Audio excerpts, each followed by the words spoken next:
2024-25 শিক্ষাবর্ষে under graduate প্রোগ্রামে ভর্তি শিক্ষার্থীদের জন্য বিশেষ সতর্কতা, নির্দেশনা বা পরামর্শ।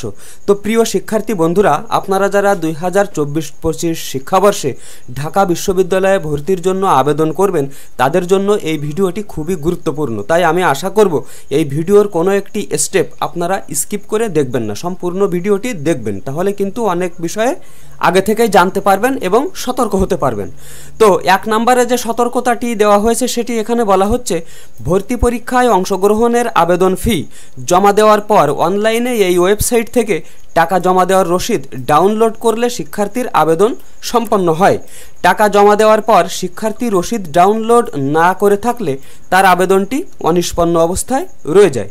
তাই শিক্ষার্থীদের ফি পরিশোধের পর রসিদ ডাউনলোড করে আবেদনটি নিশ্চিত করার জন্য নির্দেশনা প্রদান করা হলো।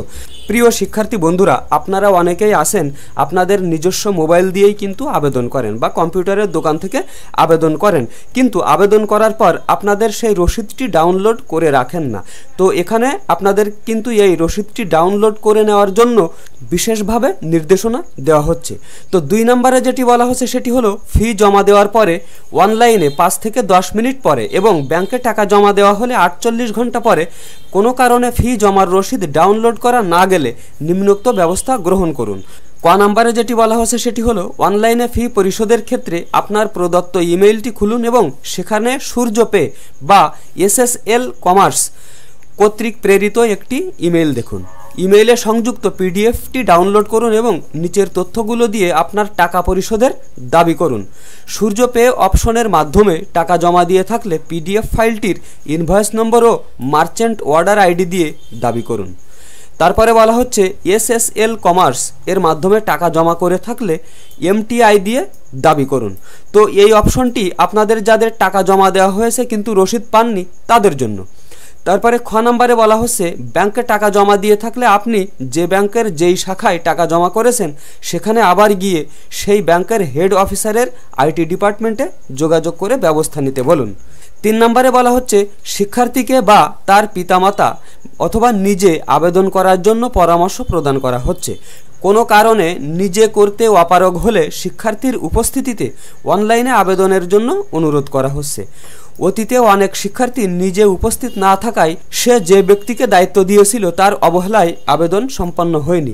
তো এই পয়েন্টটি কিন্তু খুবই গুরুত্বপূর্ণ। এখানে বলা হচ্ছে, যে শিক্ষার্থীর আবেদন করতে হবে সেই শিক্ষার্থী নিজে উপস্থিত থেকে আবেদন করলে কিন্তু আবেদনে ভুল ভ্রান্তির সংখ্যা কমে যায়।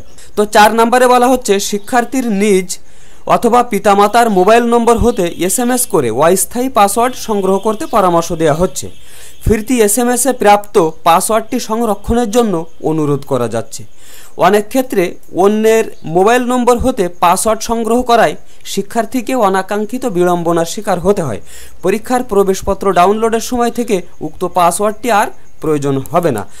তো এখানে বলা হচ্ছে যে আপনারা যখন মোবাইল নাম্বার ব্যবহার করবেন আবেদন করার সময়, তখন নিজের অথবা পিতা বা মাতা বা যে লোকাল গার্জিয়ান রয়েছে যার মোবাইল নাম্বারটি সবসময় পাওয়া যায় সেই মোবাইল নাম্বার ব্যবহার করুন। আপনারা এলাকার দোকান, কোচিং সেন্টার ইত্যাদি জায়গা থেকে আবেদন করলে তাদের মোবাইল নাম্বার ব্যবহার করবেন না, সবসময় নিজের মোবাইল নাম্বার ব্যবহার করবেন। তার কারণ হচ্ছে, সেখানে যে পাসওয়ার্ডটি যাবে সেটি কিন্তু অন্যের মোবাইল হলে সঠিক সময়ে আপনি পাবেন না। 5 নম্বরে বলা হচ্ছে, আবেদনের সময়ের সাথে কোনো একটি অঞ্চলের আসন সংখ্যার কোনো সম্পর্ক নেই। প্রথম দিন ও শেষ দিনের আবেদনকারীর পরীক্ষার আসন পাশাপাশি হতে পারে। আবার একই সময়ে আবেদন করা 2 শিক্ষার্থীর আসন 2টি ভিন্ন স্থানে হতে পারে।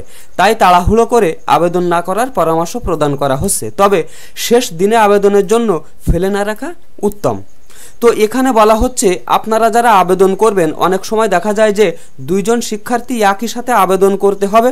তার কারণ হচ্ছে 2টি আসন একই জায়গায় পড়বে, এরকম মনে করে তাড়াহুড়া করে আবেদন করেন, এটি মোটেও করা যাবে না। এখানে বলা হচ্ছে যে প্রথম দিন আবেদন করেছে এবং শেষ দিন আবেদন করেছে তাদের আসন কিন্তু পাশাপাশি হতে পারে। আবার একই দিনে আবেদন করে আসন কিন্তু বিভিন্ন জায়গায় হতে পারে। তাই তাড়াহুড়ো করে আবেদন করার কোনো প্রয়োজন নাই। আসন যেখানে পড়বে সেটি বিশ্ববিদ্যালয় কর্তৃক নির্ধারিত হবে। 6 নম্বরে বলা হচ্ছে, ঢাকা বিশ্ববিদ্যালয় ভর্তি কার্যক্রমে কোনো সামাজিক মাধ্যম যেমন ফেসবুক, মেটা বা টুইটার বা এক্স, লিঙ্কডইন ইত্যাদি ব্যবহার করে তথ্য প্রচার করে না। সরাসরি কোনো SMS এর মাধ্যমে কোনো তথ্য কাউকে প্রদান করে না এবং admissions.eis.edu.ac.bd সাইটের মাধ্যমে ছাড়া অন্য কোনো অনলাইন ব্যাংকিং চ্যানেল বা বিকাশ, নগদ, রকেট ইত্যাদি মোবাইল অ্যাকাউন্টে কোনো টাকা জমা নেয় না। এই বিষয়ে সকল শিক্ষার্থীকে সজাগ ও সতর্ক থাকার জন্য নির্দেশনা প্রদান করা হচ্ছে। তো প্রিয় শিক্ষার্থী বন্ধুরা, ঢাকা বিশ্ববিদ্যালয় সহ যে কোনো বিশ্ববিদ্যালয়ের ভর্তি তথ্য কিন্তু আমার এই চ্যানেলে নিয়মিত প্রকাশিত হয়, তাই সেই ভিডিওগুলি সবার আগে পেতে আমার এই চ্যানেলটিকে সাবস্ক্রাইব করে রাখতে পারেন।